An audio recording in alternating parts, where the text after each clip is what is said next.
Salut tout le monde, j'espère que vous allez bien. Aujourd'hui, petite vidéo dans laquelle je vais vous expliquer un petit peu comment mesurer la teneur en calcaire de votre eau. Dans ce cas-ci, c'est dans le cadre de l'installation d'un adoucisseur d'eau et il y a une fameuse étape durant laquelle il va falloir indiquer la teneur en calcaire de votre eau pour justement bien régler cet adoucisseur. Donc c'est super important d'acheter ce petit kit pour tester justement la dureté de votre eau. Vous allez voir, c'est pas très compliqué à utiliser.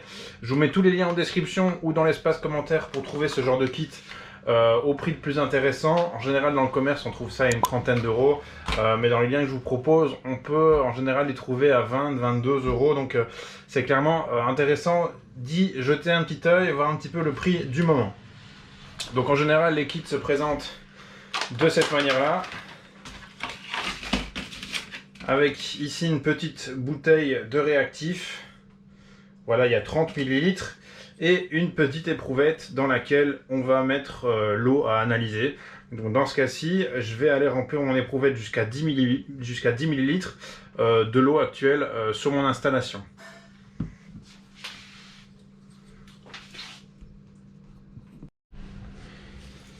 J'ai donc rempli ici ma petite fiole avec les 10 ml. Attention, il faut être hyper précis parce que forcément si vous mettez 12 ml à la place de 10, bah, ça fausse complètement les résultats.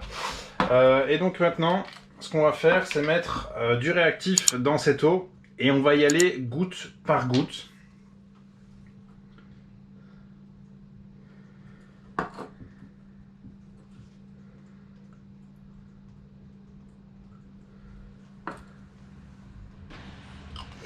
Donc ici, je vais mettre une première goutte.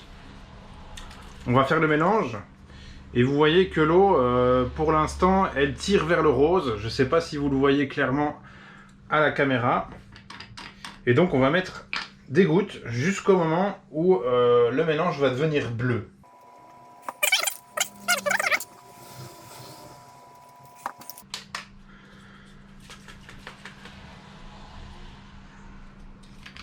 Six gouttes. C'est toujours rose.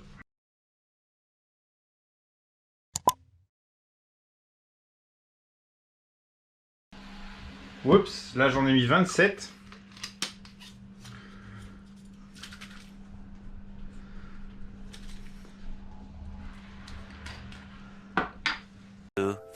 Years later. 30. Alors là, c'est même plus rose, hein, c'est mauve. Et ça devient clairement bleu. Voilà, donc ici, on voit le mélange qui est mauve. Je vais quand même essayer d'atteindre, en me basant sur 30, je vais essayer d'atteindre un bleu. Mais là, clairement, on est clairement en train de... Voilà, l'eau est bleue. Donc à 31, l'eau est passée bleue.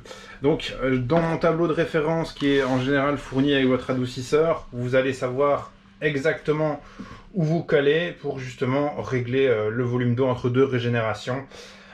J'espère que cette vidéo vous aura plu, vous aura été utile. N'hésitez pas à aller checker les liens qui sont en description ou dans l'espace commentaire.